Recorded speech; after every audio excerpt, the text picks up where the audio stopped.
Olá, seja bem-vindo a Mulheres Lendo Juntas. Eu sou Lorena e vou ler com vocês o texto Por que nunca devemos usar o trauma infantil para justificar a violência masculina, escrito pela doutora Jessica Taylor em 2021. A Jessica Eaton Taylor é autora e graduada em Psicologia Forense Britânica. Ela foi professora sênior de Psicologia Forense e Criminológica na Universidade de Derby. E o texto que vamos ler foi traduzido pela Aline Rossi. Vamos lá. Recentemente, tenho notado um padrão alarmante. Cada vez mais profissionais, palestrantes e influenciadores estão se apegando à teoria de que o trauma infantil é a razão pela qual os homens cometem atos de violência, tais como abuso doméstico, abuso sexual e estupro. Este não é um fenômeno novo. Há milênios, temos desculpado a violência masculina. Nós a normalizamos, a minimizamos. Até a glorificamos em filmes, literaturas e canções. A violência masculina tem sido repaginada como justeza, justiça e honra. Grande parte da nossa história global é de homens matando uns aos outros, colonizando países, fazendo guerra uns aos outros, violando e abusando de mulheres e crianças, escravizando populações inteiras. O que estou vendo agora é um movimento acadêmico para explicar ou desculpar a violência masculina, especialmente contra mulheres e crianças, argumentando que o infrator teve uma infância difícil ou traumática. Neste artigo, vou expor os principais argumentos para explicar por que isso é falso e por que isso está acontecendo. Meus pontos principais serão: primeiro, trauma de infância não causa atitudes criminosas na idade adulta. Segundo, o trauma de infância é usado de forma diferente contra homens e mulheres. Terceiro, as estruturas EAI, experiências adversas na infância, foram refutadas e não devem ser usadas para explicar agressões da violência masculina. E quarto, essa é mais uma desculpa elaborada para simpatizar com os agressores do sexo masculino e forçar mulheres a assumirem a responsabilidade pelas respostas e ações dos homens. Certo, estão sentados e confortáveis? Então vamos começar. Trauma de infância não causa atitudes ilícitas na idade adulta. Esse tem que ser o contra-argumento mais óbvio para os que afirmam que os homens cometem atos violentos por causa de sua infância terrível. O trauma da infância não causa atitudes ilícitas na idade adulta. É discutível que, se fosse mesmo assim, a maioria de todos os adultos que cometem atos violentos seriam mulheres.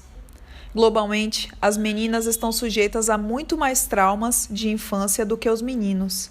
Isto inclui casamento forçado, gravidez forçada, abortos, estupro corretivo, abuso sexual, abuso físico, negligência, tráfico sexual e exploração, citando apenas algumas das opressões misóginas que as meninas são submetidas. Se os traumas infantis realmente causam atitudes violentas na vida adulta, porque, de acordo com o FBI, em 2019, 97% de todos os agressores violentos são homens? E porque, de acordo com o MOGE, 96% de todos os abusadores sexuais e 99% de todos os assassinos são homens? Onde estão todas as vítimas femininas zangadas, injustiçadas, mal compreendidas, assassinas e abusadoras? Parece que está faltando alguém aqui. Essa conta não fecha, não é mesmo? De uma perspectiva mais ampla, não há evidências de que ser abusado na infância significa que você vai continuar abusando dos outros na vida adulta.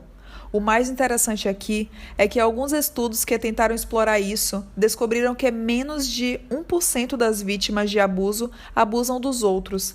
Mas quando perguntamos aos homens na prisão por que eles abusam dos outros, mais de 55% deles dizem que foi porque foram abusados quando crianças.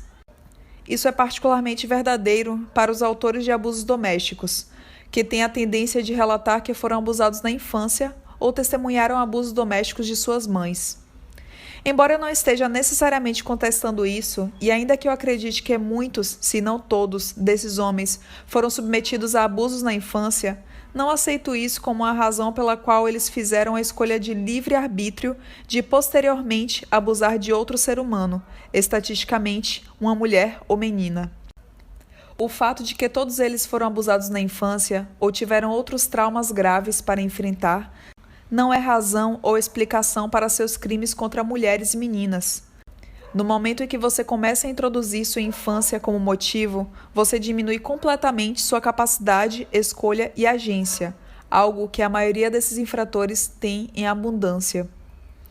Sabe como dá para ver que eles estão decidindo livremente abusar de meninas e mulheres e que sua infância não tem nada a ver com isso? Porque eles não violam, abusam, traficam e controlam os homens. Eles sabem que não devem atacar seu chefe. Eles não abusam de seus irmãos. Eles não violam seu melhor amigo no bar. Eles não fazem grooming aos seus colegas. Eles não ameaçam matar os pais. Eles abusam e controlam deliberadamente mulheres e meninas. É uma escolha. É sempre uma escolha. É uma decisão consciente de intimidar e abusar de alguém específico, não é? Os mesmos homens que dizem para suas esposas e namoradas que, entre aspas, não conseguem evitar, que é só relaxar e que eles não conseguem ver mais nada, fecha aspas, certamente parecem capazes de manter seus empregos e amizades, onde ninguém acha que ele faria mal a uma mosca. Por que isso é importante?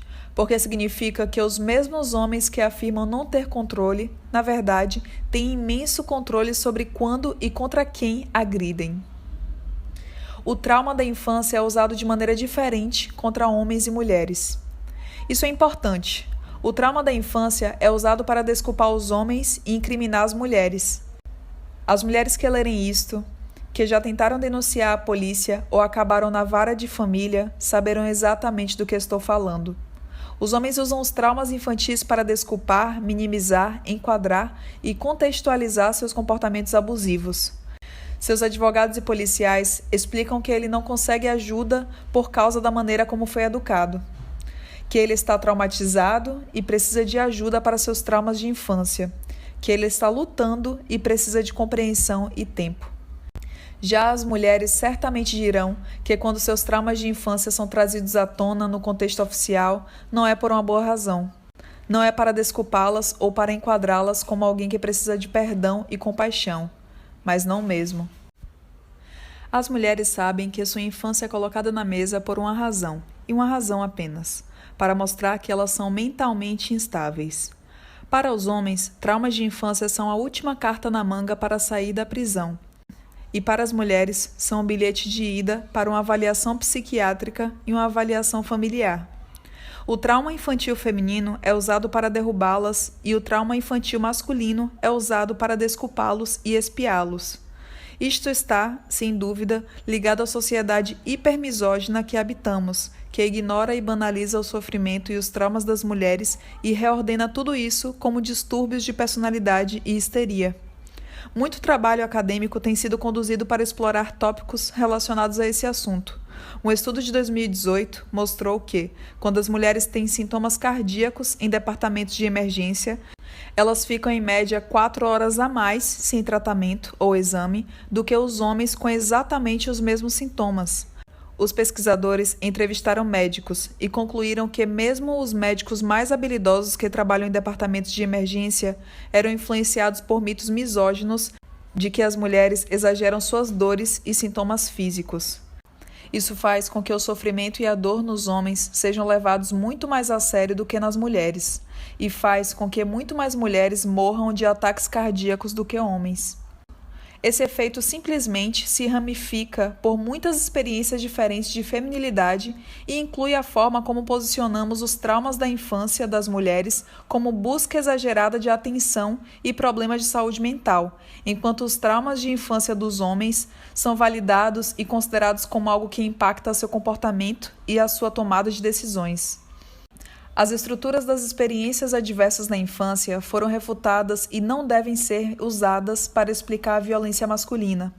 Escrevi artigos e fiz várias palestras, vídeos no YouTube e webinars sobre a estrutura das experiências adversas na infância que estão sendo inventadas, por isso vou poupá-las de ler tudo novamente.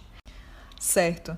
Então, para aqueles que sabem que as experiências adversas da infância eram um conjunto muito simples de perguntas utilizadas para pesquisa epidemiológica em nível populacional, que os autores originais literalmente imploraram às pessoas que parassem de usá-las com trauma e saúde mental, Notei que alguns profissionais, palestrantes e acadêmicos começaram a falar publicamente sobre umas tais pontuações das experiências adversas da infância, que faziam com que os homens se tornassem perpetradores de violência doméstica, estupradores e até pedófilos.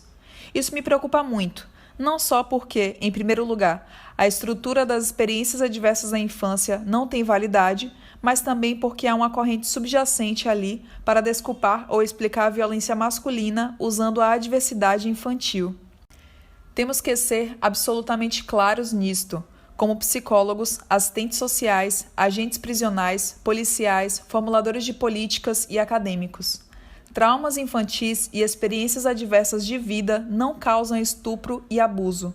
Milhões de pessoas que têm uma infância devastadora nunca prejudicarão ninguém enquanto viverem. Não há relação causal entre trauma de infância, experiência adversa na infância e ofensas, por mais que o Departamento de Educação e o Departamento de Saúde tentem fazer desenhos animados bobos sobre este relacionamento inventado. Falamos tanto em estar informados sobre traumas e basear em pontos fortes e em acreditar na resiliência e na capacidade de mudança, e ainda assim, aqui estamos sendo encorajados a simplesmente culpar a infância de homens violentos que puderam aparentemente manter sua violência para si mesmos em todos os outros momentos, exceto quando violentam sua namorada ou abusam de seu filho. Estamos dando mais uma desculpa para eles. Nunca causaremos mudanças sociais se continuarmos a despejar desculpas aos pés de homens violentos para justificar a violência masculina. Esta é mais uma desculpa elaborada para simpatizar com os agressores masculinos e forçar as mulheres a assumirem a responsabilidade pelas respostas e ações dos homens. Em última análise, isso nos leva a culpar mulheres e meninas pela violência dos homens. Se cada vez que o homem estupra, abusa ou mata uma mulher ou menina, nós olharmos para trás, para sua infância, e então sugerirmos que ele cometeu esses crimes por causa de quão horrível foi sua infância, nós removemos sua agência e sua culpabilidade. O que se segue é que esperam que mulheres e meninas devem ajudar, apoiar e compreender esses homens perturbados, em vez de considerá-los responsáveis por suas próprias escolhas e ações violentas. Em vez de processá-los, responsabilizá-los e falar sobre violência masculina, nossa sociedade se retrai a simpatizar e apoiar a violência masculina como se fosse a forma natural do mundo, que os homens não conseguem fazer nada para mudar isso. Suas vítimas, principalmente mulheres e meninas, são, então, enquadradas como responsáveis não apenas pela violência masculina, mas responsáveis por ajudar os homens a serem homens melhores. As narrativas em torno disso já estão bem embutidas e as mulheres e meninas muitas vezes sentem um senso de dever de ajudar homens violentos e abusivos a serem melhores ou a buscarem ajuda. Mesmo as mulheres que escapam de perigos sérios de ex-namorados violentos e membros da família, muitas vezes se sentem culpadas por não ajudá-los o bastante. Já trabalhei com centenas de mulheres que, quando finalmente se separam desses homens abusivos e violentos, são avisadas por eles de que os mesmos precisam de ajuda e que eles buscarão aconselhamento e precisam de seu apoio. As mulheres são condicionadas a acreditar que isso é verdade e que seu papel é apoiar abnegadamente um homem violento enquanto ele descobre o princípio mais básico de uma relação mútua: não prejudicar os outros. Os homens muitas vezes se posicionam no patriarcado como aqueles que têm a agência, o cérebro, o poder, a força, o dinheiro, as oportunidades, as ideias e as escolhas. E ainda assim, quando se trata de sua própria agressão contra mulheres e meninas, nós os infantilizamos como se fossem pequenos, manipuláveis, com 2 anos de idade, que assistiram a um desenho animado e depois copiaram sem nenhum entendimento de contexto ou conteúdo. Quando vamos finalmente parar de ouvir as desculpas dos homens sobre sua violência? Eu estava estressado, eu estava com ciúmes, fui abusado quando era criança, eu tive uma vida traumática, fui despedido, eu estava cansado, eu estava deprimido. E daí? Isso não dá licença para cometer crimes violentos e fingir que não tinha agência ou escolha. Precisamos parar de discutir suas infâncias e seus traumas passados como razões ou fatores contribuintes em seus crimes violentos. Toda vez que os criminosos do sexo masculino escolhem estuprar, abusar ou assassinar, eles tomam uma decisão ativa e ponderada, e a culpa não está na sua infância. E com isso eu finalizo essa leitura. Se vocês quiserem apoiar o canal, existe o apoia.se/Mulheres Lendo Juntas ou o Pix mulhereslendojuntas@gmail.com. No Linktree/Mulheres Lendo Juntas, vocês também têm acesso às redes sociais, aos agregadores de podcast, ao mapeamento de escritoras, ao acervo virtual de ficção e teoria feminista, assim como indicações de filmes, documentários e curtas feitos por mulheres sobre a realidade das mulheres, disponibilizados gratuitamente no Libreflix e no YouTube. É isso, até a próxima. Tchau, tchau.